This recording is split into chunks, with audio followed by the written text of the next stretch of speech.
আমাদের এক্সামিনারদেরও খুব পছন্দের একটা টপিক এই কার্ডিওভাস্কুলার রিফ্লেক্স এবং এখান থেকে মাঝে, মাঝেই কোয়েশ্চেন হয় এবং আপনারা যদি বিএমজে অন এক্সামিনেশন সলভ করে থাকেন, তবে সেখানেও দেখবেন যে এই কার্ডিওভাস্কুলার রিফ্লেক্স নিয়ে খুব ফ্রিকোয়েন্টলি কোয়েশ্চেন হয় এবং সেগুলো খুবই ট্রিকি কোয়েশ্চেন। কিন্তু আমরা যদি ট্রিক্সটা ধরে ফেলতে পারি তাহলে অ্যান্সার করা খুব সহজ।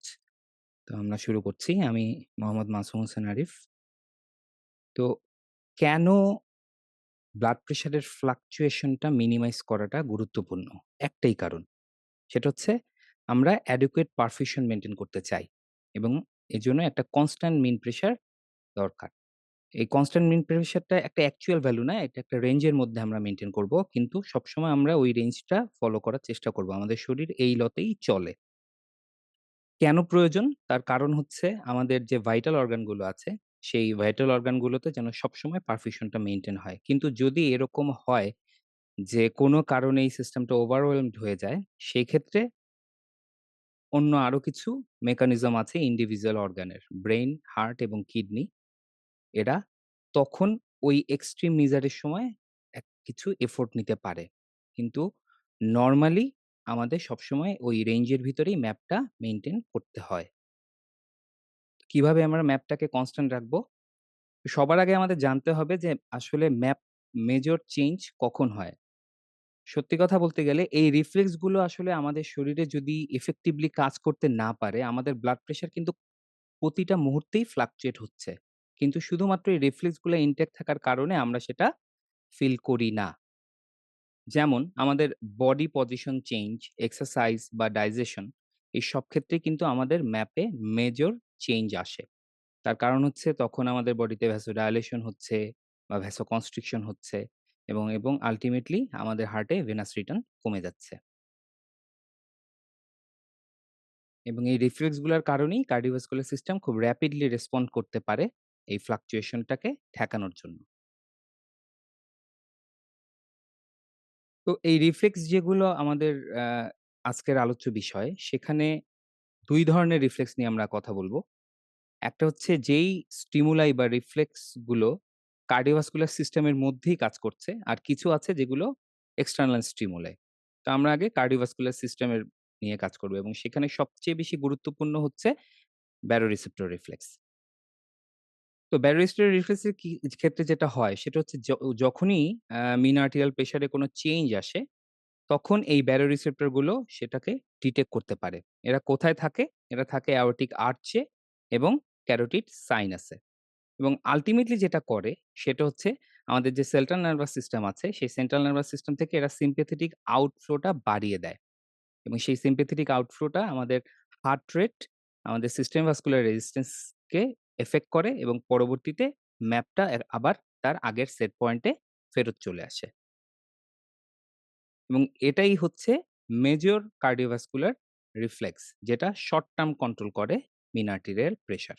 আমরা প্রত্যেকটা রিফ্লেক্স নিয়ে আবার ইন্ডিভিজুয়ালি একটু আলাপ করব।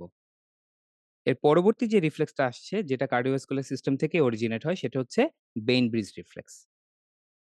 তো এক্ষেত্রে যেটা হয় সেটা হচ্ছে এটা খুব সহজ একটা মেকানিজম। আমাদের সেন্ট্রাল ভেনাস প্রেশার যদি কোনো কারণে বেড়ে যায়, সেক্ষেত্রে যেটা হবে সেটা হচ্ছে গিয়ে আমাদের রাইট অ্যাট্রিয়ামে গিয়ে সেগুলা স্ট্রেচিং করে, অ্যাট্রিয়াল ওয়ালটা স্ট্রেচিং হয়। তখন এই রিফ্লেক্সটা অ্যাক্টিভেটেড হয় এবং শুধুমাত্র সে কি করবে? আইসোলেটেড ট্যাকিকার্ডিয়া করবে। আর কিচ্ছু করবে না। শুধুই ট্যাকিকার্ডিয়া করবে। ট্যাকিকার্ডিয়া করলে সুবিধাটা কি? আমাদের কার্ডিয়াক আউটপুট বাড়বে। যদি স্ট্রোক ভলিউম আমার কমও থাকে ট্যাকিকার্ডিয়ার কারণে ইন টোটাল কার্ডিয়াক আউটপুটটা বেড়ে যাবে। এর পরবর্তী যে রিফ্লেক্স যেটা কার্ডিওভাস্কুলার সিস্টেম থেকেই অরিজিনেট হচ্ছে সেটা হচ্ছে আমাদের কেমোরিসেপ্টর রিফ্লেক্স। তো কেমোরিসেপ্টর কোনগুলো? ওই একই আমাদের ক্যারোটিড এবং অ্যাওর্টিক বডিতে যে রেসপিরেটরি সিস্টেমের ক্ষেত্রে যে কেমোরিসেপ্টর নিয়ে আমরা আলাপ করেছিলাম সেই কেমোরিসেপ্টরই। এরা কি করছে? এরাও আল্টিমেটলি আমাদের ব্লাড প্রেশার ফ্লাকচুয়েশন এবং কিছু কেমিক্যাল কম্পোজিশন ডিটেক্ট করছে এবং সেখান থেকে এরাও আল্টিমেটলি সিএনএস অ্যাক্টিভেশন এর মাধ্যমে সিম্প্যাথেটিক সিস্টেমকে অ্যাক্টিভেট করছে এবং আল্টিমেটলি আমাদের হার্ট রেট বাড়ছে এবং মিন আর্টেরিয়াল প্রেশার বাড়ছে। কিন্তু এই রিফ্লেক্স সিস্টেমটা আসলে খুব সবসময় খুব ইফেক্টিভলি কাজ করতে পারে না। যদি খুব প্রোফাউন্ড হাইপোটেনশন হয়, সেক্ষেত্রে এরা ইফেক্টিভ হতে পারে। এর পরবর্তী যে রিফ্লেক্স, এই রিফ্লেক্সটা আমরা ইসেও পড়েছি নিউরোফিজিওলজিতে যে সিএনএস ইসকেমিক রেসপন্স। তো এক্ষেত্রে যেটা হয় যে, যেকোনো কারণেই যদি আমাদের সিএনএস এ ইসকেমিয়া ডেভেলপ করে, তখন সেটা আমাদের সিম্পাথেটিক নার্ভাস সিস্টেমকে স্টিমুলেট করে এবং ফলশ্রুতিতে হার্ট রেট বাড়ছে এবং মিন আর্টেরিয়াল প্রেশার বাড়ছে। এতক্ষণ যে রেসপন্স নিয়ে আমরা কথা বললাম, এই সবগুলো হচ্ছে কার্ডিওভাস্কুলার সিস্টেমে অরিজিনেট হচ্ছে। আর এর বাইরে থেকে যে অ্যা স্টিমুলাই গুলো আমাদের বডিকে ট্রিগার করতে পারে সেটা হচ্ছে পেইন, ইমোশন এবং টেম্পারেচার। জাস্ট এই কয়টাই। এবার একটু ডিটেইলস এ আসি আমরা। সবার আগে আমরা ব্যারোরিসেপ্টর রিফ্লেক্স নিয়ে কথা বলব। তো ব্যারোরিসেপ্টর এর ক্ষেত্রে আগে আমরা লোকেশনটা জেনে নিই। এরা কোথায় থাকছে? এরা থাকছে হচ্ছে ক্যারোটিড সাইনাস এবং আমাদের যে আর্চ অফ দ্য অ্যাওর্টার যেখানে জাংশনে মিলিত হচ্ছে ঠিক সেই জায়গাতে একটা বালজিং এর মতো থাকে বা ডায়ালেশন এর মতো থাকে। এরা হচ্ছে মেকানোরিসেপ্টর এবং মেইনলি এরা যেটা ডিটেক্ট করে সেটা হচ্ছে গিয়ে আমাদের এই আর্টেরিয়াল ওয়াল এর যে ডিসটেনশন হয় সেই ডিসটেনশনটাকে তারা ডিটেক্ট করতে পারে।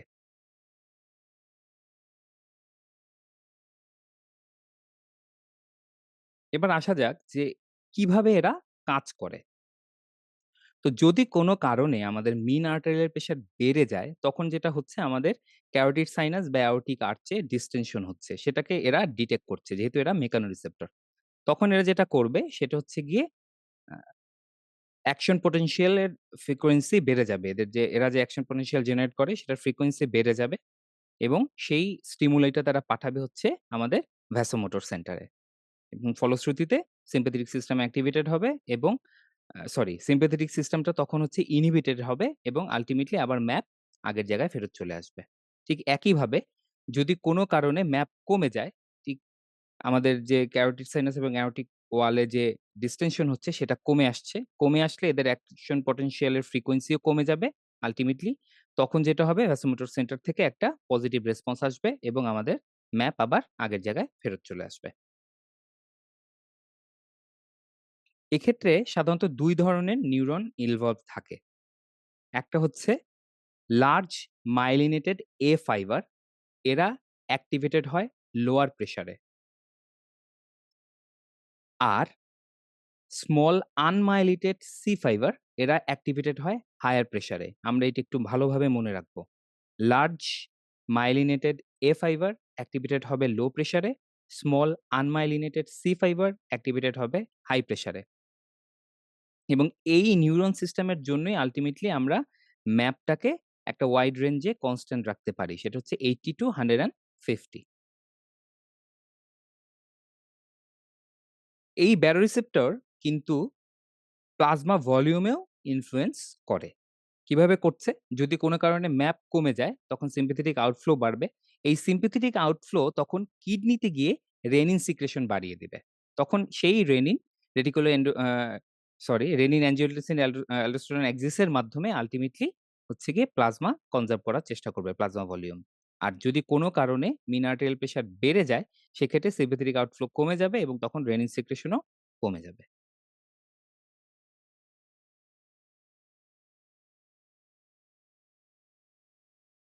ঠিক এই ফেনোমেনাটাই আবার সাধারণত প্রি-এক্ল্যাম্পটিক পেশেন্ট এর ক্ষেত্রে দেখা যায়।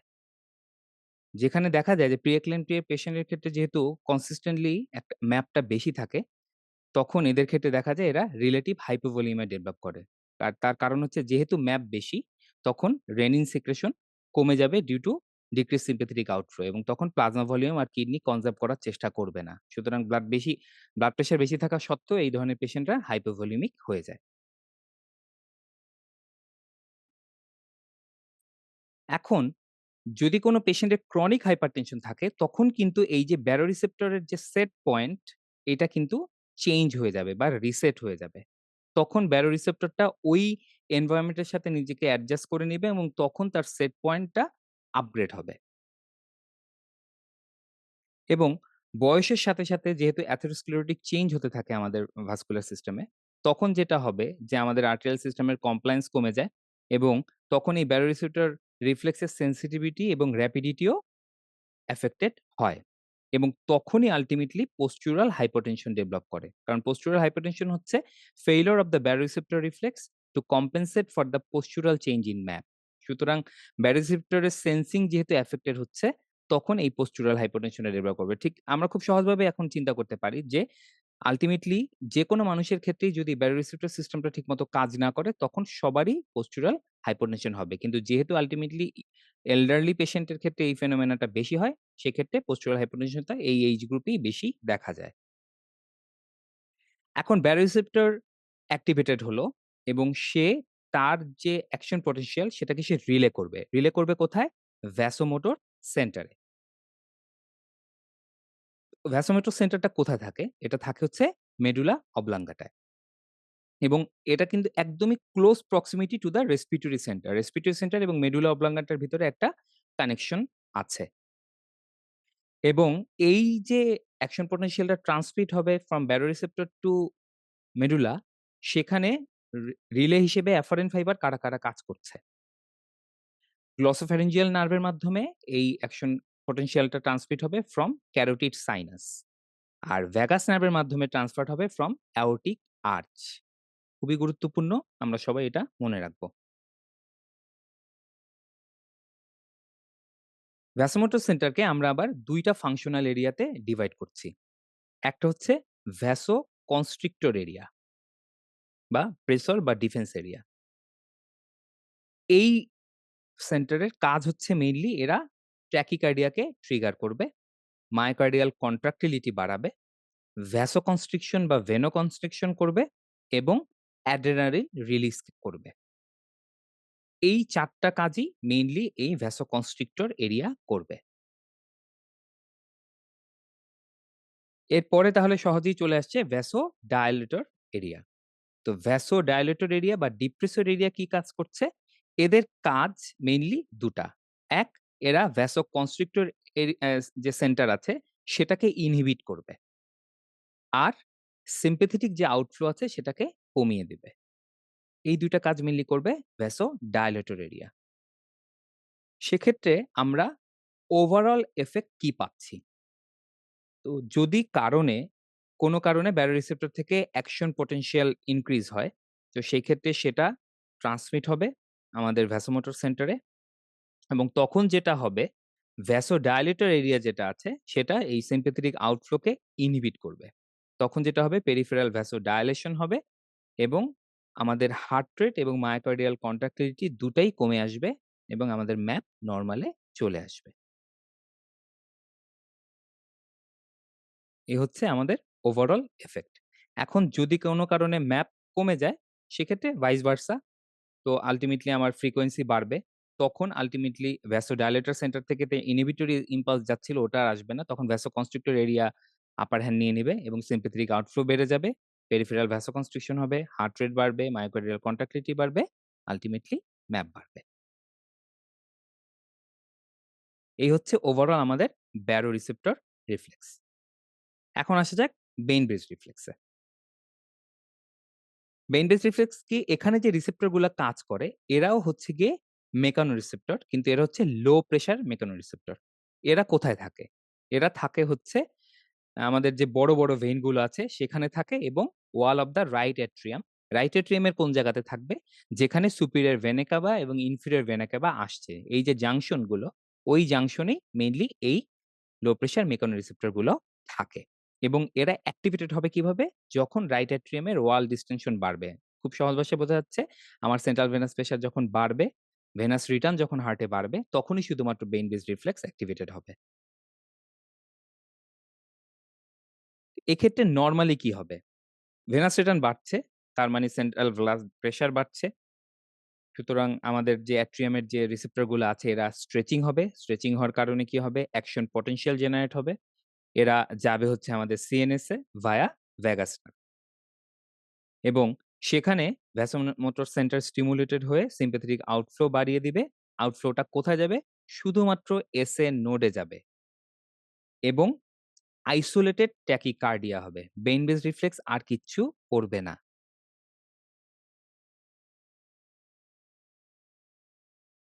এখন এই সিম্পল রিফ্লেক্সের কিছু ফিজিওলজিক্যাল ম্যানিফেস্টেশন আমরা পাই।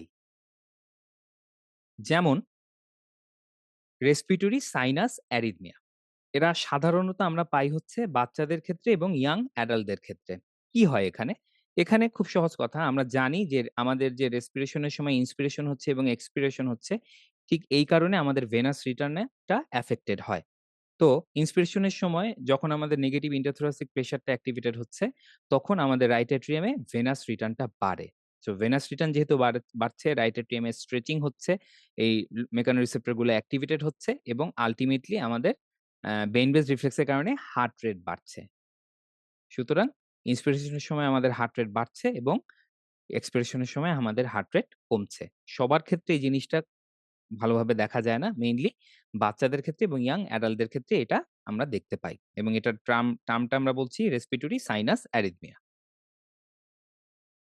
ঠিক এই ফেনোমেনাটাই আমরা আবার দেখতে পাই হচ্ছে গিয়ে প্রেগন্যান্ট ফিমেলদের ক্ষেত্রে। যখন আমাদের সিজারিয়ান সেকশন আমরা করছি এবং সিজারিয়ান সেকশনের পরে যখন বেবি আউট হয়ে যাওয়ার পরে আমরা বারবার একটা টার্ম বলি ইউটেরাইন অটো ট্রান্সফিউশন। তো ইউটেরাল অটো ট্রান্সফিউশন এর সময় কিন্তু এই ফেনোমেনাটা অ্যাক্টিভেটেড হয়। তার কারণ হচ্ছে তখন যেটা হয় একটা সাস্টেইন কনস্ট্রাকশন হতে থাকে ইউটেরাসে এবং অ্যারাউন্ড 500 এমএল অফ ইউটেরোপ্লাসেন্টাল ব্লাডটা তখন ম্যাটার্নাল সার্কুলেশন এ চলে আসে। ভেনাস রিটার্ন বাড়ছে। আমাদের রাইট এট্রিয়াল ওয়াল এর স্ট্রেচিং হচ্ছে, isolated tachycardia, brain based reflex. আমরা এই ফিজিওলজিক্যাল ম্যানিফেস্টেশনটা একটু মনে রাখবো। এরপরে চলে আসছি আমরা কেমোরিসেপ্টর অ্যাক্টিভেশন এ। কেমোরিসেপ্টর আমি আগেই বলেছি এই রিসেপ্টর গুলা আল্টিমেটলি আমাদের রেসপিরেটরি সিস্টেমের ক্ষেত্রে যে রিসেপ্টর তারাই এবং মেইনলি এরা হচ্ছে ক্যাও ক্যারোটিড এবং অ্যাওর্টিক বডি। তো এই বোথ ক্যারোটিড এবং অ্যাওর্টিক বডি অ্যাক্টিভেটেড হয় কোন রেসপন্স এর মাধ্যমে? Mainly low arterial oxygen tension এবং high arterial partial pressure of carbon dioxide.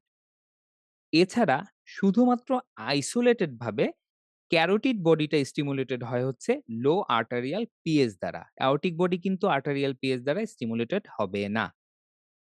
R in extreme case যেটা আমরা শুরুতেই একবার বলেছি যে শরীর থেকে যদি প্রচুর পরিমাণে পানি বের হয়ে যায়, হাইপোটেনশন হয়ে যায় এবং ম্যাপ যদি লেস দ্যান 60 মিলিমিটার অফ মার্কারের নিচে চলে যায়, তখন এই কেমোরিসেপ্টর গুলা অ্যাক্টিভেটেড হবে।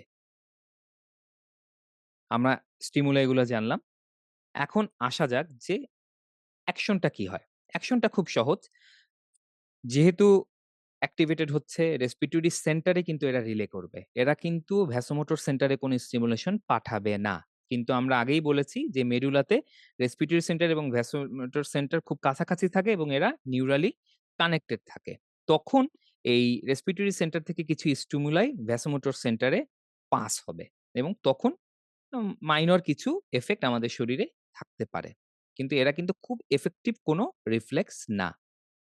ঠিক এই কারণেই হচ্ছে হাইপোক্সিয়া, হাইপারক্যাপনিয়া এবং অ্যাসিডোসিস এর কারণে আমাদের সিম্প্যাথেটিক আউটফ্লো স্টিমুলেটেড হয় ফ্রম দ্য ভ্যাসোমোটর সেন্টার। কিন্তু মেইনলি কিন্তু হাইপোক্সিয়া, হাইপারক্যাপনিয়া এবং অ্যাসিডোসিস স্টিমুলেট করছে আমাদের রেসপিরেটরি সেন্টারকে, নট দ্য ভ্যাসোমোটর সেন্টার।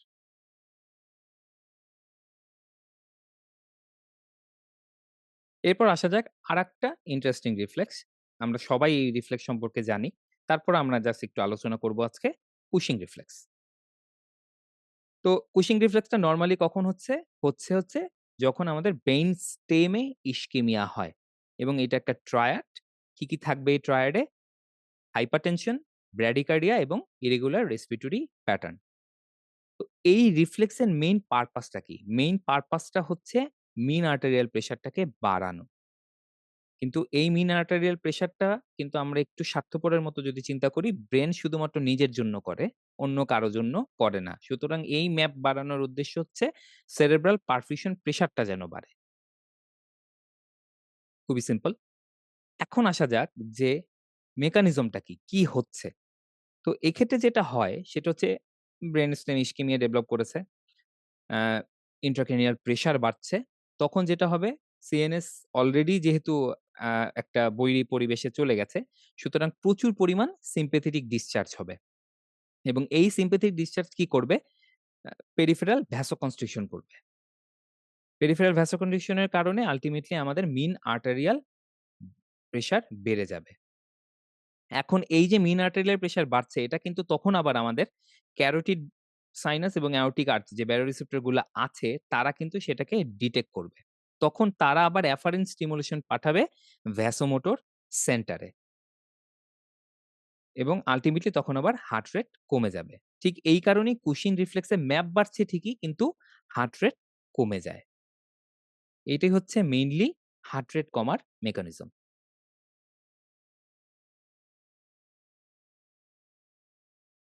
আরেকটা রিফ্লেক্স, যেই রিফ্লেক্সটা আসলে আমরা যেই ফলো করি, বই ফলো করি, ওই বইটাতে দেওয়া হয়নি। কিন্তু তারপর আমি এড করেছি। কারণ এটা খুব ইন্টারেস্টিং একটা রিফ্লেক্স। এটা হচ্ছে বেসল জেরিস রিফ্লেক্স বা এটার অন্য একটা নাম হচ্ছে cardio pulmonary reflex.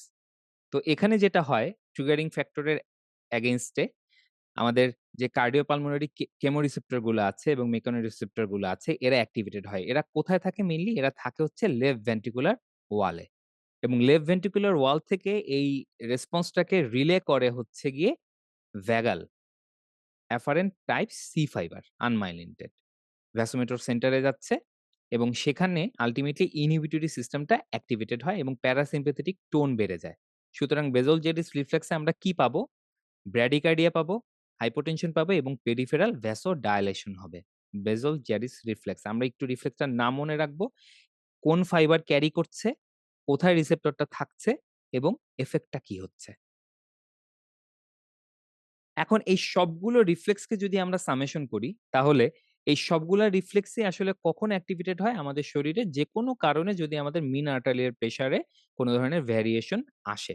Normal day to day activity যদি আমরা বাদ দিই, সেক্ষেত্রে আমাদের শরীর যদি কোনো একটা স্ট্রেসফুল এনভায়রনমেন্ট এর মধ্যে দিয়ে যায়, তখন এই রিফ্লেক্স গুলা সবচাইতে বেশি ইফেক্টিভলি কাজ করে এবং সেটা হচ্ছে হেমোরেজ।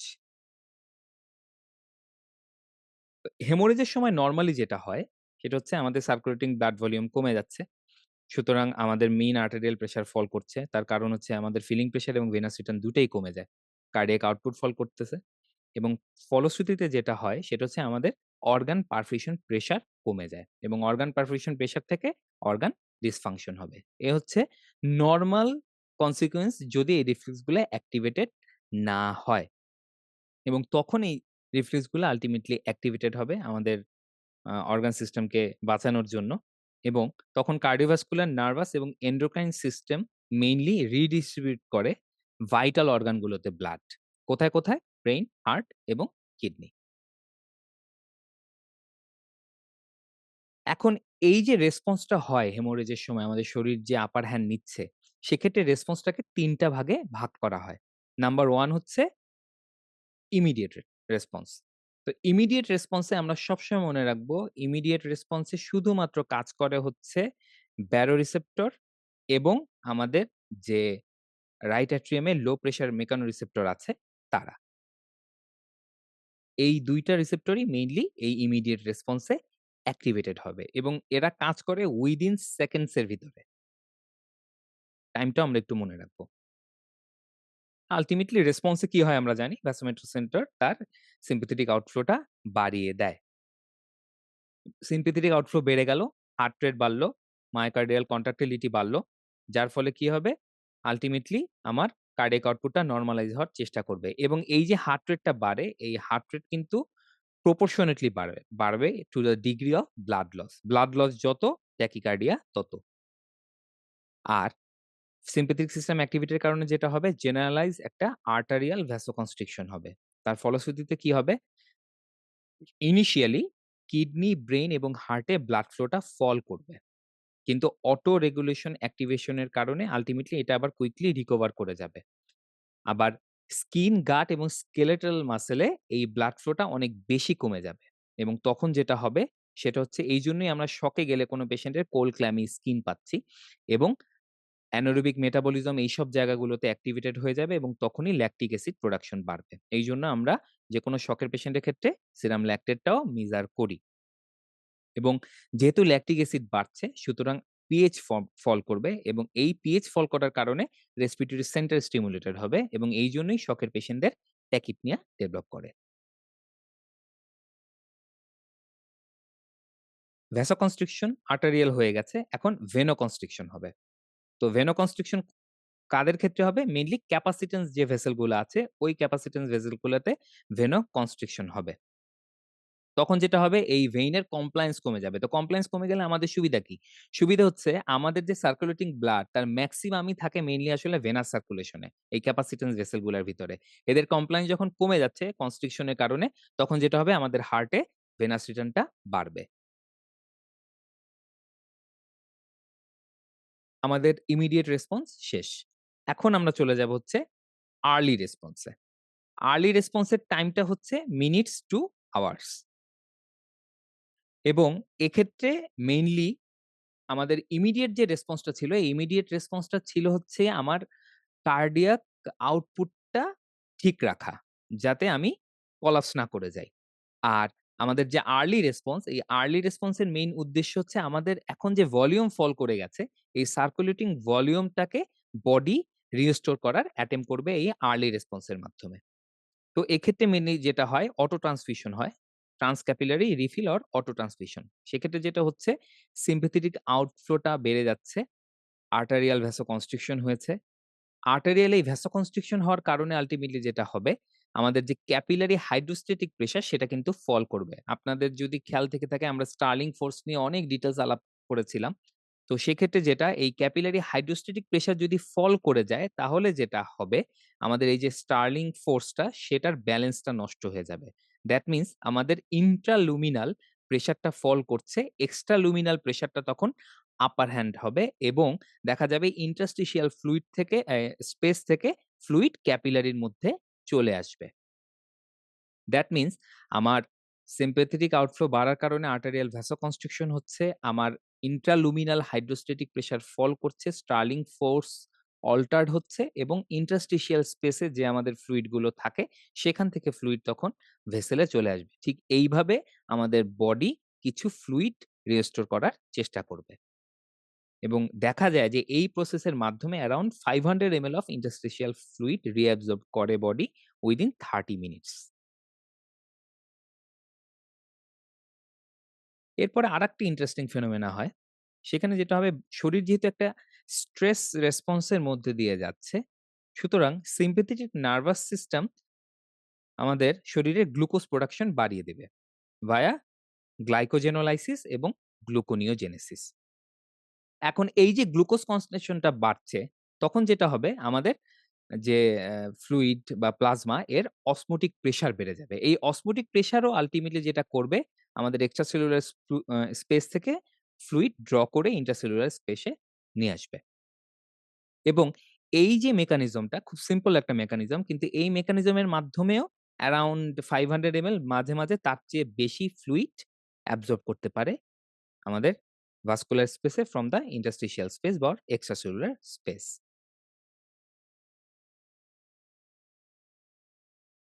এর পরবর্তী যে সিস্টেম অ্যাক্টিভেটেড হবে আর্লি রেসপন্স এ সেটা হচ্ছে আমাদের কিডনি। তো তখন যেটা করবে কিডনি সোডিয়াম এবং ওয়াটার কনজার্ভ করার চেষ্টা করবে। আমরা এই মেকানিজম কিছুদিন আগেই পড়েছি। এখানে জাস্ট আরেকবার আমরা একটু রিক্যাপিচুলেট করছি। তো নরমালি যেহেতু ইনিশিয়ালি আমাদের ফ্লুইড কমে যাচ্ছে, বডি হাইপোভলিমিক হয়ে যাচ্ছে, আমাদের রেনাল ব্লাড ফ্লো কমে যাবে। রেনাল ব্লাড ফ্লো কমে যাওয়ার কারণে আমাদের জিএফআর কমে যাবে এবং আল্টিমেটলি আমাদের ইউরিন ভলিউম কমে আসবে। এবং একইভাবে আমাদের renin, angiotensin, aldosterone axis activated হবে by the sympathetic nervous system এবং তখন যেটা করবে এরা সোডিয়াম এবং ওয়াটারটাকে অ্যাবজর্ব করার চেষ্টা করবে ভায়া ডিস্টাল কনভলিউটেড টিউবুল। আবার ভেনাস রিটার্ন যেহেতু কমে যায় তখন এটা একটা উল্টো ফেনোমেনা যে ভেনাস রিটার্ন কমে যাওয়ার কারণে অ্যাট্রিয়াল এবং ভেন্ট্রিকুলার ওয়ালের যে স্ট্রেস রিসেপ্টর গুলো আছে যারা মেইনলি অ্যাট্রিয়াল নাইট্রিউরেটেরিক পেপটাইড এবং ব্রেইন নাইট্রিউরেটেরিক পেপটাইড সিক্রেশন করে এরা আল্টিমেটলি এদের সিক্রেশন কমিয়ে দেবে। তো কমিয়ে দেওয়ার কারণে যেটা হবে শরীর থেকে সোডিয়াম এবং ওয়াটার এক্সক্রিশন বেড়ে যাবে। কিন্তু এই ২ টা সিস্টেমই অ্যাক্টিভেটেড থাকবে এবং আল্টিমেটলি শরীর যতটুকু সম্ভব সোডিয়াম এবং ওয়াটার অ্যাবজর্ব করার চেষ্টা করবে। এই সাথে আরেকটা হরমোন এখানে চলে আসবে। সেটা হচ্ছে অ্যান্টি ডায়ুরেটিক হরমোন। তো অ্যান্টি ডায়ুরেটিক হরমোন কি করবে? মেইনলি এরা প্লাজমা অসমোলারিটি এবং ভলিউম চেঞ্জ এইটার অ্যাস এই স্টিমুলাই এর এগেইনস্ট এ মেইনলি এডিএইচ রিলিজ হবে। ভ্যাসোপ্রেসর হিসেবে কাজ করবে এবং আল্টিমেটলি আর্টেরিয়াল ভ্যাসোকনস্ট্রিকশন করবে। এছাড়া শুধুমাত্র এই ADH এর ইফেক্ট এর কারণেই কালেক্টিং ডাক্ট হচ্ছে গিয়ে ওয়াটার রিঅ্যাবজর্পশন করার ক্ষমতাটা পায়। আদারওয়াইজ কিন্তু কালেক্টিং ডাক্ট এর এই ক্ষমতা নেই। আর এছাড়া ADH আরেকটা ছোট্ট কাজ করবে সেটা হচ্ছে সে থার্স্ট কে স্টিমুলেট করবে। সুতরাং পেশেন্ট যদি পানি খাওয়ার মতো অবস্থায় থাকে তাহলে সে বারবার পানি খাওয়ার চেষ্টা করবে।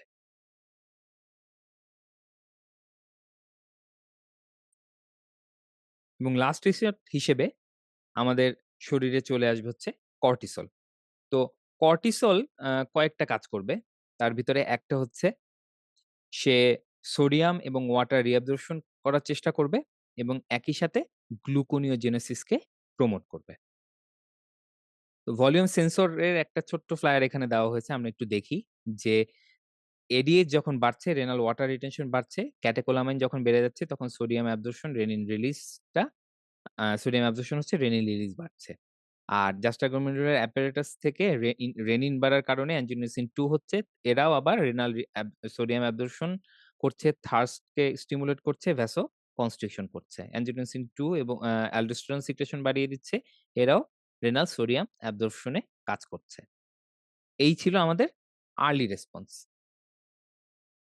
যা কিছু করার দরকার এই ইমিডিয়েট এবং আর্লি রেসপন্স এ আসলে শরীর করতে পারে এবং এর মধ্যে যদি আল্টিমেটলি সে ঠিকমতো আ কনজার্ভ করতে না পারে ফ্লুইড, তখনই আল্টিমেটলি পেশেন্ট কোলাপস এর দিকে চলে যায়। তো আমরা আসলে কোলাপস নিয়ে এখন কথা বলব না। লেট রেসপন্স এ শরীর কিভাবে আল্টিমেটলি সুস্থতার দিকে রিকভারি করবে ওটা নিয়ে আমরা আলাপ করব। তো লেট রেসপন্স এ নরমালি যেটা হয় সেটা হচ্ছে প্লাজমা ভলিউম যেটা সেটা সাধারণত ২ দিনের ভিতরে রিস্টোর হয়ে যায়। কিভাবে? এক ওরাল ইনটেক থেকে, আরেকটা হচ্ছে রেনাল রিঅ্যাবজর্পশন অফ ইলেক্ট্রোলাইটস। তো এখন আমাদের শরীরে ওয়াটার আসছে এবং ইলেক্ট্রোলাইট আসছে। কিন্তু যদি আমাদের হেমোরেজ হয়ে গিয়ে থাকে সেক্ষেত্রে আমরা যে আরবিসি লস করেছি সেই আরবিসি কিন্তু ফেরত আসছে না। সুতরাং নরমালি দেখা যায় যে আমাদের হেমাটোক্রিট এবং প্লাজমা প্রোটিন কনসেনট্রেশনটা কমই থাকে। তো তখন যেটা করবে লিভার খুব র‍্যাপিডলি অ্যালবুমিন সিনথেসিস করতে থাকবে এবং দেখা যায় যে সাধারণত ৪ থেকে ৬ দিনের ভিতরে এই অ্যালবুমিন কনসেনট্রেশনটা আবার নরমাল লেভেলে চলে আসে। আর হিমোগ্লোবিন কনসেনট্রেশনটা যদি শরীরে অ্যাডিকুয়েট আয়রন থাকে বা আয়রন সাপ্লিমেন্ট আমরা বাড়িয়ে দিতে পারি শরীরে, সেক্ষেত্রে সাধারণত ৮ সপ্তাহের ভিতরে নরমালে চলে আসে। এবার আসা যাক যে শরীর যদি আল্টিমেটলি এই কম্পেনসেশনটা না করতে পারে, তখনই আল্টিমেটলি আমরা চলে যাই ডিকম্পেনসেটেড শকে। তো কখন এই ডিকম্পেনসেটেড শকটা ডেভেলপ করে? যখন ব্লাড লস হয় এক্সটেনসিভ মোর দ্যান 30% এবং র‍্যাপিড। র‍্যাপিড যখন লস হবে মোর দ্যান 30% তখন যেটা হবে আমাদের শরীরের যে compensatory mechanism via the cardiac reflexes এরা ম্যাপ রিস্টোর করতে পারে না। এবং তখন যেটা হয় এখানে ২ টা স্টেট এর কথা বলা হয়েছে। একটা হচ্ছে স্ট্রেসড এবং আনস্ট্রেসড। স্ট্রেসড মানে আমাদের শরীরে অ্যাডিকুয়েট ফ্লুইড আছে এবং ভেসেল ওয়ালে স্ট্রেচিং হচ্ছে। স্ট্রেসড এ। আর আনস্ট্রেসড যেটা সেটা হচ্ছে আল্টিমেটলি ভেসেল লুমেন এ কোনো ফ্লুইড নাই বা যা আছে সেটা কোন রকমে লুমেন কভার করতে পারছে না। এবং এই আনস্ট্রেসড স্ট্রেসটাই হচ্ছে মেইনলি ডিকম্পেনসেটেড শক। এটাকে আমরা কিভাবে ক্যারেক্টারাইজ করব? ১ প্যারাডক্সিক্যাল ভ্যাসোডাইলেশন এবং ডিক্রিজ ইন ট্যাকিকার্ডিয়া। মানে হার্ট রেট বেড়েছিল ইনিশিয়ালি, এখন আল্টিমেটলি হার্ট রেট কমে আসছে। ফ্লুইড পাচ্ছে না, শরীরকে আমরা কোনোভাবে কম্পেনসেট করতে পারছে না শরীর। কিন্তু তারপরেও ট্যাকিকার্ডিয়াটা গ্র্যাজুয়ালি কমে আসছে। দ্যাট মিনস আমরা ডিকম্পেনসেটেড শক এর দিকে যাচ্ছি। এবং এই যে স্টেটটা ডেভেলপ করে এটা অনেক সময় এন্ডোজেনাস ওপিওয়েড সিগন্যালিং এর মাধ্যমেও হয়। এই ডিকম্পেনসেটেড শক স্টেট এ যদি একটা পেশেন্ট চলে যায়, তখন যে জিনিসটা সবচাইতে গুরুত্বপূর্ণ সেটা হচ্ছে এরা মায়োকার্ডিয়াল ইসকিমিয়া ডেভেলপ হয় এবং কার্ডিয়াক ডিপ্রেশন হয়। ফলশ্রুতিতে আরো বেশি র‍্যাপিডলি মিন আর্টেরিয়াল প্রেশার ফল করতে থাকে। এখন যদি আমরা হেমোরেজকে ক্লাসিফাই করি, তাহলে আমরা এভাবে ৪ টা ক্লাস পাবো। তো আমরা একটু দেখি। এখানে ক্লাস 1, ক্লাস 2, ক্লাস 3 এবং ক্লাস 4। যদি আমরা ব্লাড লস এর পার্সেন্টেজ এ দেখতে যাই, ক্লাস 1 হচ্ছে less than 15%, class 2 15-30% blood loss, class 3 30-40% blood loss এবং ক্লাস 4 হচ্ছে মোর দ্যান 40% ব্লাড লস। এবং এক্ষেত্রে আমরা যদি দেখি ক্লাস 1 এ কিন্তু হার্ট রেট বাড়বে না। ট্যাকিকার্ডিয়া কিন্তু ক্লাস 1 এ হবে না। ক্লাস 2 তে ট্যাকিকার্ডিয়া অ্যাপিয়ার করতে শুরু করবে। ক্লাস 3 তে আরো বেশি ট্যাকিকার্ডিয়া হবে। ক্লাস 4 এ আরো বেশি ট্যাকিকার্ডিয়া হবে। এবং আল্টিমেটলি যখন পেশেন্ট ফুল কোলাপস করবে তখন আবার এই ট্যাকিকার্ডিয়া কমতে শুরু করবে। সিস্টোলিক ব্লাড প্রেশারের ক্ষেত্রে যদি আমরা দেখি ক্লাস 1 এবং ক্লাস 2 তে সিস্টোলিক ব্লাড প্রেশার নরমাল থাকবে। শুধুমাত্র ক্লাস 3 তে গিয়ে ব্লাড প্রেশার কমবে। ক্লাস 4 এ আরো কমে যাবে। ডায়াস্টোলিক ব্লাড প্রেশার ক্লাস 1 এ নরমাল থাকবে। ক্লাস 2 তে বেড়ে যাবে। ক্লাস 3 তে কমবে, ক্লাস 4 এ আরো কমে যাবে। রেসপিরেটরি রেট ক্লাস 1 এ নরমাল থাকবে, ক্লাস 2 তে বাড়তে শুরু করবে 20-30 ব্রেথস পার মিনিট, ক্লাস 3 তে 30-40, ক্লাস 4 এ more than 35। Urine output class 1 এ নরমাল থাকবে, ক্লাস 2 তে গ্র্যাজুয়ালি ফল করতে থাকবে, ক্লাস 3 তে অনেক বেশি কমে যাবে এবং ক্লাস 4 এ অ্যানিউরিক। আর মেন্টাল স্ট্রেস এর ক্ষেত্রে ক্লাস 1 এ নরমাল থাকবে, ক্লাস 2 তে পেশেন্ট অ্যাংশিয়াস থাকবে বাট কনফিউজড হবে না। কনফিউজড হবে ক্লাস 3 লেভেলে গিয়ে এবং ক্লাস 4 এ গিয়ে সে ড্রাউজি এবং আনকনশিয়াস। এই যে প্যারামিটার গুলো দেওয়া আছে ক্লাস অনুযায়ী আমরা একটু মনে রাখবো। মনে রাখার খুব সহজ ব্যাপার হচ্ছে জাস্ট আমরা খেয়াল রাখি যে ক্লাস 1 এ কিন্তু আসলে পেশেন্টের কোনো ধরনের চেঞ্জ আসে না। ক্লাস 2 তে পেশেন্ট শুধুমাত্র ট্যাকিকার্ডিয়া ডেভেলপ করে এবং ডায়াস্টোলিক ব্লাড প্রেশারটা একটু বাড়ে। ক্লাস 3 তে গিয়ে পেশেন্টের সিস্টোলিক এবং ডায়াস্টোলিক ব্লাড প্রেশার দুটোই কমবে কিন্তু ট্যাকিকার্ডিয়া এবং ট্যাকিপনিয়া থাকবে। ইউরিন আউটপুট কমে আসবে, কনফিউজড হয়ে যাবে এবং ক্লাস 4 এ পেশেন্টের ট্যাকিকার্ডিয়া আরো বাড়বে, রেসপিরেটরি রেট আরো বাড়বে, ব্লাড প্রেশার স্বভাবতই ফল করবে, ইউরিন আউটপুট অ্যানিউরিক হয়ে যাবে এবং মেন্টাল স্ট্রেসটা সে ড্রাউজি বা আনকনশিয়াস হয়ে যাবে। আমরা এই ক্লাস অনুযায়ী একটু প্যারামিটার গুলা মনে রাখবো। কিন্তু এই প্যারামিটারের ক্ষেত্রে খুব কয়েকটা জিনিস আমরা যদি একটু সহজ ভাষায় মনে রাখতে যাই, সেটা হচ্ছে এই যে ফিজিওলজিক্যাল রেসপন্স হয়, এরা কিন্তু মেইনলি হেমোরেজের সাথে প্রপোর্শনিক। মানে যত বেশি হেমোরেজ আমার রেসপন্স তত বেশি। এবং ক্লাস 1 এবং ক্লাস 2 এই ২ টাকে আমরা সাধারণত বলি হচ্ছে কম্পেনসেটেড শক। দ্যাট মিনস এখানে ব্লাড প্রেশারটা মেইনটেইন হচ্ছে। এইজন্য এরা হচ্ছে কম্পেনসেটেড শক। আর ক্লাস 3 এবং ক্লাস 4 এরা হচ্ছে ডিকম্পেনসেটেড শক। তার কারণ হচ্ছে এখানে ব্লাড প্রেশার ফল করে যাচ্ছে। এবং যদি পেশেন্ট ডিকম্পেনসেটেড শক এ চলে যায়, মর্টালিটি ইস মোর দ্যান 50%।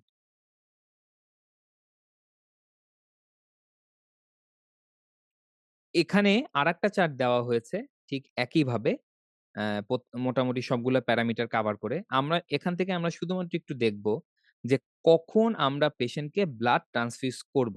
ক্লাস 1 এর ক্ষেত্রে কিন্তু আমাদের বেশি কিছু করণীয় নাই। আমরা শুধুমাত্র মনিটর করব পেশেন্টকে। ক্লাস 2 এর ক্ষেত্রে পসিবল ট্রান্সফিউশন। ট্রান্সফিউশন সবসময় এখানে প্রয়োজন হয় না। যদি দেখা যায় যে ফ্লুইড দেওয়ার পরেও পেশেন্টের প্যারামিটারে কোনো চেঞ্জ আসছে না বা ব্লাড লস হচ্ছেই কন্টিনিউয়াস আমরা ওটা ম্যানেজ করতে পারিনি। তখনই আল্টিমেটলি আমরা ট্রান্সফিউজ এর চিন্তা করব ক্লাস 2 তে। আদারওয়াইজ ক্লাস 2 তেও আমাদের ট্রান্সফিউজ করার দরকার পড়বে না। ক্লাস 3 তে অবশ্যই আমাদের ট্রান্সফিউজ করতে হবে। আর ক্লাস 4 এ আমাদের ম্যাসিভ ট্রান্সফিউশন করতে হবে। এই ছিল আমাদের হেমোরেজ। এখন কার্ডিয়াক রিফ্লেক্স এর আরেকটা গুরুত্বপূর্ণ প্যারামিটার নিয়ে আমরা কথা বলব সেটা হচ্ছে ভালসালভা ম্যানিওভার। এই জিনিসটা যদিও রেসপিরেটরি সিস্টেমের সাথে রিলেটেড কিন্তু এফেক্টটা পড়ে মেইনলি কার্ডিওভাস্কুলার সিস্টেমের সাথে এবং আমরা এই ভালসালভা ম্যানিওভারেই আসলে সবগুলা কার্ডিয়াক রিফ্লেক্স অন্তর্ভুক্ত হয়। তো এইজন্য আমরা এটা নিয়ে কথা বলব আজকে একটু। ভালসালভা ম্যানিওভার কি আমরা সবাই জানি। এটা হচ্ছে ফোর্সড এক্সপিরেশন এগেইনস্ট এ ক্লোজড গ্লটিস। সহজ ভাষায় বলতে গেলে আমরা শ্বাস ছাড়ার চেষ্টা করব কিন্তু বের হওয়ার জায়গা ব্লক করে দিব। এটা আবিষ্কার করেছিলেন অ্যান্টোনিও ভালসালভা এবং এই জিনিসটা আবিষ্কার করা হয়েছিল কিন্তু সম্পূর্ণ অন্য পারপাসে। মেইনলি আসলে ইউস্টিশিয়ান টিউব প্যাটেন্ট আছে কিনা সেইটা দেখার জন্য এই টেস্টটা আবিষ্কার করা হয়েছিল। আর নিচে আমরা একটা সিরিঞ্জের ছবি দেখতে পাচ্ছি। এই সিরিঞ্জটা আমরা সাধারণত ক্লিনিক্যাল সেটিং এ ভালসালভা অ্যাওয়েক পেশেন্টের ভালসালভার জন্য ব্যবহার করা হয়। তো নরমাল সিস্টেমে আমরা জানি যে নাক বন্ধ করব, তারপর পেশেন্টকে শ্বাস নিতে বলব, এরপর শ্বাস ছাড়তে বলব কিন্তু সে শ্বাস বের হওয়ার জায়গাটা বন্ধ করে রাখবে। কিন্তু অন্যভাবে আমরা এই সিরিঞ্জের মাধ্যমে এটা করতে পারি যে আমরা সিরিঞ্জটা কোলাপস করা থাকবে এবং পেশেন্টকে সিরিঞ্জের মাথায় মুখ দিয়ে বলতে হবে যে আপনি শ্বাস বের করার চেষ্টা করেন এগেইনস্ট দ্য প্লাঞ্জার। সেক্ষেত্রে তাহলে আমরা মেথড কি পাচ্ছি? মেথডটা হচ্ছে মেইনলি আমাদের উদ্দেশ্য হচ্ছে ইন্ট্রাথোরাসিক প্রেশারটা up to 40 centimetre of water পর্যন্ত আমরা বাড়ানোর চেষ্টা করব এবং ওই প্রেশারটা আমরা ধরে রাখবো ফর অ্যারাউন্ড 10 সেকেন্ডস। এইটা হচ্ছে মূল উদ্দেশ্য এই মেথডের। এবং এটা আমরা ২ ধরনের পেশেন্টের ক্ষেত্রে ২ ভাবে করব। যদি পেশেন্ট অ্যাওয়েক থাকে সেক্ষেত্রে সে মাউথ এবং নোজ ক্লোজ রেখে ফোর্সিবলি এক্সপায়ার করার চেষ্টা করবে অথবা আমরা ওই সিরিঞ্জের মধ্য দিয়ে তাকে ব্লো করতে বলব। আর যদি পেশেন্ট অ্যানাস্থেটাইজড থাকে সেক্ষেত্রে খুবই সহজ। আমরা ইটি টিউবের মধ্য দিয়ে 40 সেন্টিমিটার অফ এয়ার প্রেশার দিব এবং সেটা ১০ সেকেন্ড পর্যন্ত ধরে রাখব। কিন্তু ইন্টুবেটেড পেশেন্টের ক্ষেত্রে এটা করা সম্ভব। আমরা কিন্তু কোনো এলেমে দেওয়া পেশেন্টের ক্ষেত্রে এটা করতে পারব না। তার কারণ হচ্ছে সাধারণত theoretically বলা হয় 20 সেন্টিমিটার অফ ওয়াটার প্রেশারের বেশি যদি হয় এয়ারওয়ে প্রেশার সেক্ষেত্রে এলএমএ লিক করবে। সুতরাং আমরা সেটা অ্যালাও করব না। এবার আসা যাক ভালসালভা ম্যানুভারে আমাদের কার্ডিওভাস্কুলার চেঞ্জ কি আসে। তো এই ভালসালভা ম্যানুভারকে সাধারণত ৪ টা ভাগে ভাগ করা হয়েছে। তো সবার আগে আসি আমরা ফেজ 1 এ। ফেজ 1 এ নরমালি যেটা হয় সেটা হচ্ছে যেহেতু একটা ক্লোজ গ্লটিসের এগেইনস্ট এ আমরা এক্সপায়ার করার চেষ্টা করছি সুতরাং আমাদের ইন্ট্রাথোরাসিক প্রেশার বাড়বে। এই ইন্ট্রাথোরাসিক প্রেশার তখন কি করবে? আমাদের যে পালমোনারি ভাস্কুলেচার তাকে কম্প্রেস করবে। পালমোনারি ভাস্কুলেচার কম্প্রেস হওয়া মানে হচ্ছে সেখানে যে ব্লাডটা ছিল সেটা পুরোটা স্কুইজ হয়ে লেফট সাইডে চলে আসবে। লেফট সাইডে যখন চলে আসবে আমাদের আল্টিমেটলি লেফট হার্টের আউটপুট বা স্ট্রোক ভলিউম বাড়বে। তো স্ট্রোক ভলিউম যেহেতু বেড়ে যাচ্ছে আমাদের মিন আর্টেরিয়াল প্রেশার বাড়ছে। মিন আর্টেরিয়াল প্রেশার যখন বেড়ে যাচ্ছে সে আল্টিমেটলি গিয়ে আমাদের ব্যারো রিসেপ্টরকে স্টিমুলেট করছে। এই ব্যারো রিসেপ্টর ভ্যাসোমোটর সেন্টারে স্টিমুলেশন পাঠাচ্ছে। আমাদের হার্ট রেট তখন কমে যাচ্ছে। এই হচ্ছে আমার ফেজ 1। আমরা একটু ভালোভাবে গ্রাফটা দেখি। ফেজ 1 এ মিন আর্টেরিয়াল প্রেশার বাড়ছে, হার্ট রেট কমছে। এবার আসা যাক ফেজ 2 তে। তো ফেজ 2 তে কি হবে? ইন্টারথোরাসিক প্রেশার কিন্তু তখনও বেশি আছে। কারণ আমরা ১০ সেকেন্ড ধরে কিন্তু ধরে রাখছি প্রেশারটা। তো এখন কিন্তু আল্টিমেটলি পালমোনারি আর্টারিতে যা ব্লাড ছিল সেটা ভেন্ট্রিকলে আমরা পাঠিয়ে দিয়েছি। আর কিন্তু কোনো ভেনাস রিটার্ন হচ্ছে না হার্টে। যেহেতু কোনো ভেনাস রিটার্ন হচ্ছে না, সুতরাং আমাদের স্ট্রোক ভলিউমটা কমে আসবে। স্ট্রোক ভলিউম যেহেতু কম আমাদের মিন আর্টেরিয়াল প্রেশার ফল করবে। মিন আর্টেরিয়াল প্রেশার ফল করেছে, ব্যাসো রিসেপ ব্যারো রিসেপ্টর গুলো তখন আবার ট্রিগার হবে। ভ্যাসোমোটর সেন্টারে সে স্টিমুলেশন পাঠাবে এবং তখন হার্ট রেট বাড়তে শুরু করবে এবং ম্যাপটা আবার নিয়ার নরমালে চলে আসবে। আমরা যদি একটু গ্রাফে দেখি, আমরা দেখতে পারবো যে মিন আর্টেরিয়াল প্রেশার এখানে ফল করেছে এবং হার্ট রেটটা আবার নরমাল লেভেলের কাছাকাছি চলে আসছে এবং গ্র্যাজুয়ালি বাড়ছে। এবার আসা যাক ফেজ 3 তে। ফেজ 3 শুরু হবে ১০ সেকেন্ডের পরে। দ্যাট মিনস আমাদের ভালসালভা ম্যানুভার এখন কিন্তু শেষ। আমরা পেশেন্টকে বলব আপনি স্বাভাবিকভাবে শ্বাস নিতে পারেন।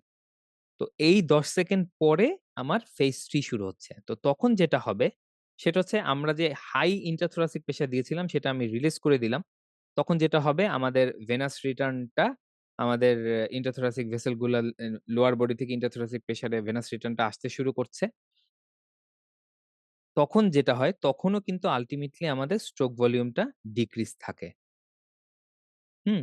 তখন স্ট্রোক ভলিউম যেহেতু তখনও কম, তখন আমার ম্যাপ তখনও গ্র্যাজুয়ালি ফল করতে থাকবে। ম্যাপ তখনও রিস্টোর হবে না। এবং ম্যাপ যেহেতু রিস্টোর হচ্ছে না, আমাদের রিফ্লেক্স ট্যাকিকার্ডিয়া তখনও থাকবে। আমরা যদি আবার একটু চিন্তা করি, আমাদের ইন্টারথোরাসিক প্রেশারটা আমরা তখন মাত্র রিলিজ করেছি। হাই প্রেশার থেকে মাত্র নরমালাইজ এর দিকে যাচ্ছে আমাদের ইন্টারথোরাসিক প্রেশার। তখন ভেনাস রিটার্ন আসবে কিন্তু ভেনাস রিটার্নটা হার্ট পর্যন্ত যেতে পারবে না। সে শুধুমাত্র ইন্টারথোরাসিক যে ভেসেল গুলা সেই ভেসেল গুলাতে তখন মাত্র অকুপাই করেছে।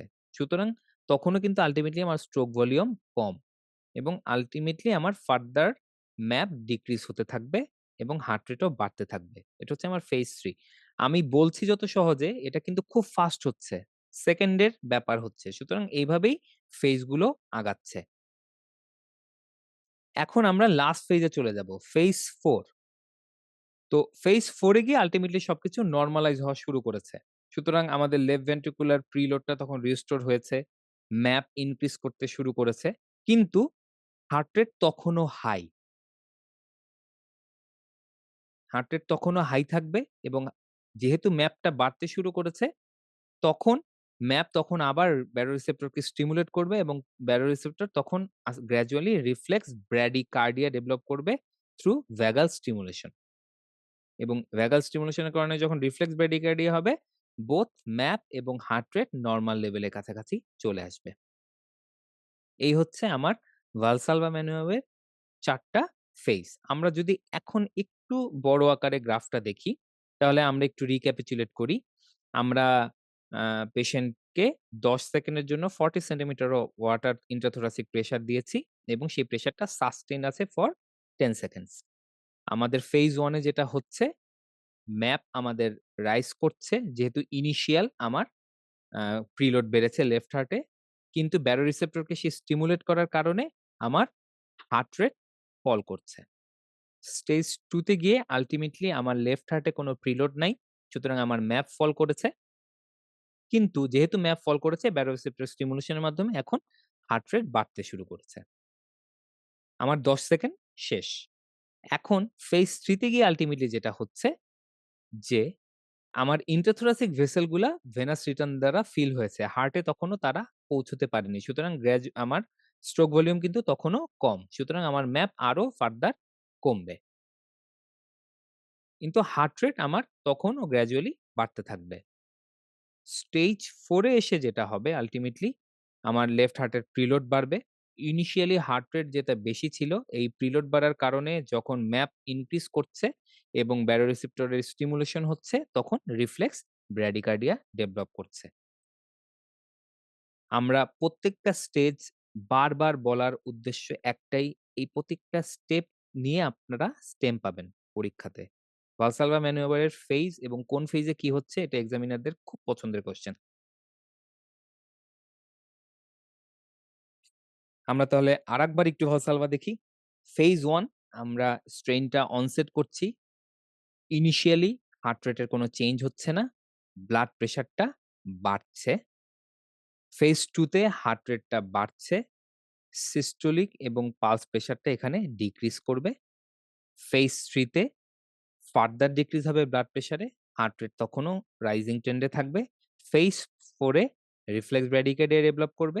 হার্ট রেট ডিক্রিজ করবে। আর ওদিকে সিস্টোলিক প্রেশার এবং পালস প্রেশারের ওভারশুট হবে। এবার আসা যাক ভালসালভা ম্যানুভার এর কিছু ব্যবহার। তো সবার আগে আমরা ভালসালভা ম্যানুভার ব্যবহার করি হচ্ছে টু টার্মিনেট সুপ্রাভেন্ট্রিকুলার ট্যাকিকার্ডিয়া। তো মেইনলি ফেজ 4 এ এই যে রিফ্লেক্স ব্র্যাডিকার্ডিয়া ডেভেলপ করে, এটা ডেভেলপ করছে মেইনলি ভ্যাগাল স্টিমুলেশন এর কারণে। তো এই ভ্যাগাল স্টিমুলেশনটাকেই ব্যবহার করার জন্য আমরা ভালসালভা ম্যানুভার ইউজ করতে পারি টু টার্মিনেট সুপ্রাভেন্ট্রিকুলার ট্যাকিকার্ডিয়া। এক্ষেত্রে ডান পাশে যে ছবিটা দেওয়া হয়েছে এটা মেইনলি এসভিটি টার্মিনেশন এর জন্য ভালসালভা যদি আমরা করি ঠিক এই পজিশনে করতে হয়। পেশেন্টের পা উঁচু করে সে ভালসালভা করবে। এছাড়া আমরা কোন ক্ষেত্রে করি সেটা হচ্ছে টু ডায়াগনোজ এ মারমার। তো মারমারের ক্ষেত্রে সুবিধাটা যেটা হচ্ছে সেটা হচ্ছে ভালসালভা ম্যানুভার যখন করব তখন হাইপারট্রফিক অবস্ট্রাকটিভ কার্ডিওমায়োপ্যাথি যদি থাকে এদের ক্ষেত্রে মারমারের ইনটেনসিটি অনেক বেশি বেড়ে যায় ডিউ টু ভালসালভা ম্যানুভার। কিন্তু অন্যান্য যে মারমার গুলো আছে সবার কিন্তু ইনটেনসিটি কমে যায় ইনক্লুডিং অ্যাওরটিক স্টেনোসিস। সুতরাং ভালসালভার মাধ্যমে আমরা হাইপারট্রফিক অবস্ট্রাটিক কার্ডিওমায়োপ্যাথির মারমার ডায়াগনোসিস করতে পারবো। মূল উদ্দেশ্য হচ্ছে আমাদের এটা। এরপরে আরো গুরুত্বপূর্ণ কিছু ব্যাপার আছে। তার ভিতরে একটা হচ্ছে ডাইভিং। তো ডাইভিং এর ক্ষেত্রে সুবিধাটা যেটা হচ্ছে যে যখন ডাইভাররা নামতে থাকে, ডিসেন্ট করে তখন তারা ভালসালভা ম্যানুভার করে। কেন করে? কারণ তারা চায় যে ইউস্টেশিয়ান টিউবটাকে প্যাটার্ন রাখতে বা ওপেন করতে এবং অবশ্যই মিডল এয়ারে প্রেশার বাড়তে থাকে যত তারা নিচের দিকে নামতে থাকে। সেটাও তারা আ ব্যালেন্সটা মেইনটেইন করার জন্য বা ইকুয়ালাইজ করার জন্য এরা ভালসালভা ম্যানুভার করে থাকে। কিন্তু অ্যাসেন্ট এর সময় কিন্তু সাধারণত ভালসালভা করতে নিষেধ করা হয়। কেন করা হয়? সবার ক্ষেত্রে আসলে এটা গুরুত্বপূর্ণ না। এটা মেইনলি করা হয় যদি কারো প্যাটেন্ট ফোরামেন ওভেলি থেকে থাকে, তাদের ক্ষেত্রে হচ্ছে রিস্ক অফ ওপেনিং হবে। হয়তো আ ডায়াগনোজ প্যাটেন্ট ফোরামেন ওভালি না, কোনো কারণে সেখানে ওয়াল ডিফেক্ট আছে। সেক্ষেত্রেও যদি ডিউরিং অ্যাসেন্ট কেউ ভালসালভা করে সেটা ওপেন হয়ে যেতে পারে, নাম্বার 1। আর নাম্বার 2 কারো যদি প্যাটেন্ট ফোরামেন ওভালি থেকে থাকে, সেক্ষেত্রে এক তো ডিকম্প্রেশন সিকনেস হবে, ডিসলভড নাইট্রোজেন গুলো বের হয়ে আসতেছে। তারা কি করবে? প্যারাডক্সিক্যাল এয়ার এম্বোলিজম করে দিতে পারে। সুতরাং নট ডিউরিং অ্যাসেন্ট বা during descent Valsalva maneuver is helpful. এছাড়া আর কোন ক্ষেত্রে Valsalva maneuver আমরা ব্যবহার করি? সেটা হচ্ছে ডিউরিং সার্জারি। ডিউরিং সার্জারি আমরা intraoperatively অনেক পেশেন্টের ক্ষেত্রে Valsalva করি। যাতে মেইনলি যদি কোন পেশেন্টের ক্ষেত্রে আর্টেরিয়াল হেমোস্ট্যাসিস করা হয়, তাদের ক্ষেত্রে আমরা সাধারণত Valsalva maneuver করি। চেক করার জন্য যে অ্যা ঠিকমতো হেমোস্ট্যাসিসটা হয়েছে কিনা। কারণ তখন তো আল্টিমেটলি ভেনাস রিটার্ন বাড়বে, ভেনাস প্রেশার বাড়বে এবং তখন এটা আমরা ডিটেক্ট করতে পারব। এছাড়া আমরা অটোনমিক ফাংশনও কিন্তু এই ভালসালভা ম্যানুভারের মাধ্যমে চেক করতে পারি।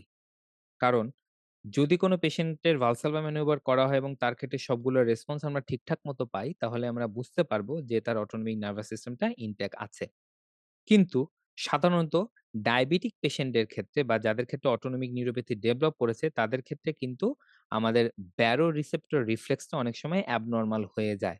এবং তখন কিন্তু আমরা এই ভালসালভা ম্যানুভারের রেসপন্সটা ঠিকমতো পাবো না। তো সেই ক্ষেত্রে আমরা রেসপন্সটা কিরকম পাবো? রেসপন্সটা ঠিক এরকম পাবো।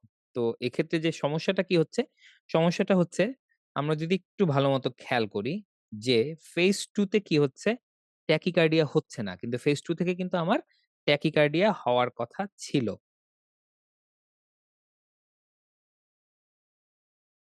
এবং ফেজ 4 এ গিয়ে কি হচ্ছে? ফেজ 4 এ নরমালি যে ম্যাপের একটা ওভারশুট হওয়ার কথা, সেটাও কিন্তু হচ্ছে না। এবং হার্ট রেট আল্টিমেটলি বাড়েনি। সুতরাং রিফ্লেক্স ব্র্যাডিকার্ডিয়ার কোনো চান্সই নেই। তো এই সমস্যাটা আমরা পাবো হচ্ছে অটোনমিক ডিসফাংশন এ। তো ফেজ 2 তে কি হচ্ছে? No compensatory reflex tachycardia, MAP continues to fall until the intrathoracic pressure is release. সুতরাং যতক্ষণ পর্যন্ত ইন্টারথোরাসিক প্রেশার রিলিজ করা না হবে, ম্যাপ বাড়বে না। এবং ফেজ 4 এ কোনো ধরনের ম্যাপের ওভারশুট হবে না এবং কম্পেনসেটরি ব্র্যাডিকার্ডিয়াও হবে না। এই ফাইন্ডিংস টা আমরা কাদের ক্ষেত্রে পাবো? যাদের এএনএস ম্যালফাংশন আছে।